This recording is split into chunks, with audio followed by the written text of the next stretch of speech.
Aki videókészítéssel foglalkozik, annak eljön az az idő, amikor választani fog, hogy az egyszerűbb, gyorsabb munkáját cserébe hajlandó-e fejleszteni az eszköztárán. Ebben nyújtok most nektek segítséget az Atomos Shinobi-val.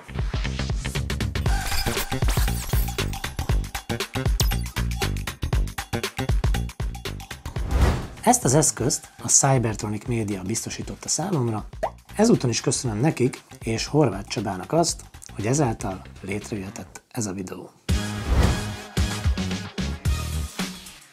Na de nézzük meg, hogy mit is tartalmaz a gyári csomagolás.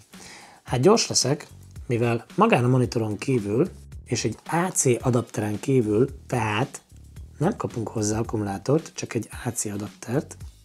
Szóval ezen a két eszközön kívül kapunk még 1 év jótállást is. Az más kérdés, hogy a Cybertronic Media adott nekem 3 darab aksit, ami közül 2 7400 mAh-es kb. És van egy 10.000 mAh kis aksink is, ami nem is mondható annyira kicsinek, sőt hatalmas. Abban biztos vagyok, hogy ha elviszitek ezt a kis cuccot forgatni, akkor nem ez lesz az első, ami le fog merülni. Nyilvánvalóan, hogyha egy ilyen aksit vesztek hozzá. Van nekünk itt egy töltőnk, illetve pár kiegészítő, amivel még föl tudjuk tenni a kameránkra ezt a remek kis monitort. Na de tisztázzuk, hogy mire is jó ez a kis cucc. Az Atomos Shinobi egy olyan külső monitor, amely digitális fényképezőgépekhez csatlakozik, de feltétel, hogy a kamerán legyen HDMI kimenet, segítve ezzel a fényképezést, de általában inkább a filmezést. Azt fontos megjegyezni, hogy önmagában felvételt nem tud tárolni. Ezek a külső monitorok nagyobb kijelzővel rendelkeznek, mint a fényképezőgépek beépített monitorai, ráadásul nagyobb a fényerejük és számos instant plusz dolgot is nyújtanak felhasználójának. Ez az eszköz 5-szoros, de egyébként van ennek egy 7-szoros változata is, de amúgy az 5 szor az 5,2 szor. A kijelző egyébként egy új lenyomatálló bevonattal rendelkezik, ami érintésérzékeny. Milyen meglepő. Bal oldalon van egy HDMI bemenetünk, amin keresztül össze tudjuk kapcsolni mondjuk az A7 IV kameránkkal. Az alatt pedig egy fülhallgató csatlakozónk van. A másik oldalon van az SD kártya foglalatunk. Ezen keresztül tudjuk másolni, például a lutokat, illetve ha távirányítani szeretnénk, akkor van itt egy Remote Controller bemenetünk is. Felül kapunk egy 1/4 szoros furatot, két oldalon van még egy szellőzőnyílásunk is. Alul egy szellőzőnyílás és ismét egy 1/4 szoros furatot kapunk. A hátoldalán pedig a bekapcsoló gomb, illetve az akkucsatlakozás.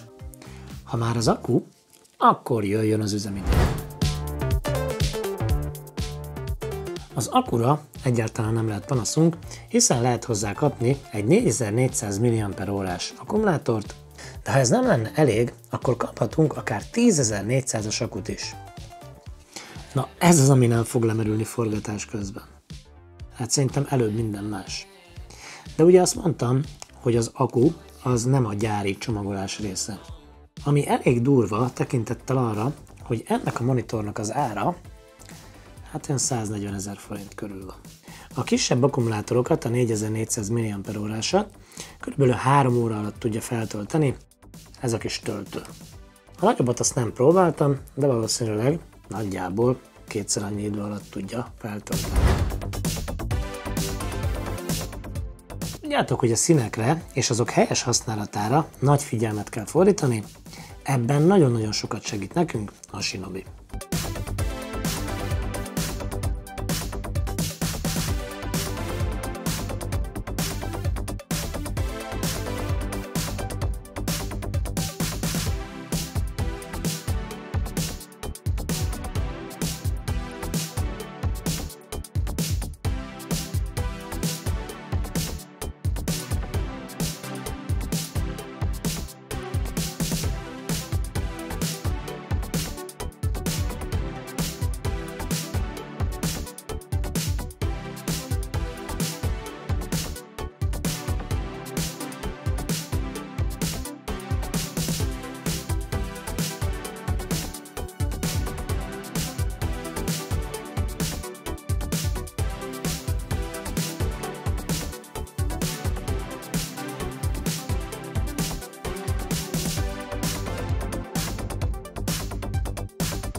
Amennyiben a végső, előre beállított színezést szeretnénk megnézni, majd másképpen lutot, arra is lehetőséget ad nekünk a Shinobi.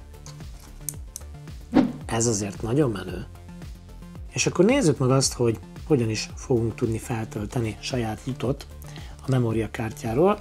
Amit még el lehet mondani erről a monitorról, az, hogy jó, hogyha van mondjuk egy keretünk a kameránkon, amire föl tudjuk rögzíteni. Most nekem ebben az esetben egyébként a vakunak a helyén van, de ugye van itt egy small ridge, amire nagyon szépen lehet még csatlakoztatni, de ugye ehhez kellenek még külön tartozékok is. Amit még tudni kell, hogy HDMI kimenet szükséges ahhoz, hogy tudjuk csatlakoztatni ezt a monitort.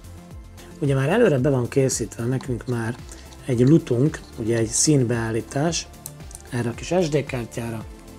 Ott kiválasszuk a LUT menüt, ezen belül pedig van egy kis mappánk, amit, hogyha megerősítünk, akkor újra fog indulni nekünk majd a gépünk, miután kiválasztottuk például ezt a Beach lutot, amit én választottam ki, majd utána itt ez a kis zöld ikonra, hogyha rámegyünk, akkor elkezd dolgozni, és nem sokára be is fogja nekünk tölteni a megfelelő színbeállítást. Erre egy kicsit várni kell, még mindig dolgozik, de én szerintem pár másodperc, és be is fogja tölteni, már meg is történt.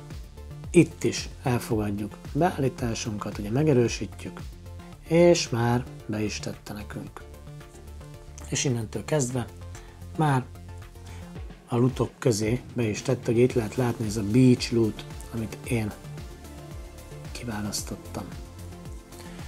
Hát ez szerintem baromi egyszerű. Én a Cybertronic Médiának és Horváth Csabának nagyon köszönöm, hogy bemutathattam ezt a terméket. Ti pedig, hogyha tehetitek, akkor iratkozzatok fel a csatornánkra, ha tetszett ez a videó, akkor nyomjatok egy lájkot, hogyha valamilyen kérdésetek lenne, akkor pedig tegyétek fel a komment szekcióban. Én nagyon szépen köszönöm, hogy ideig végignéztétek ezt a videót, legközelebb újra találkozunk. Sziasztok!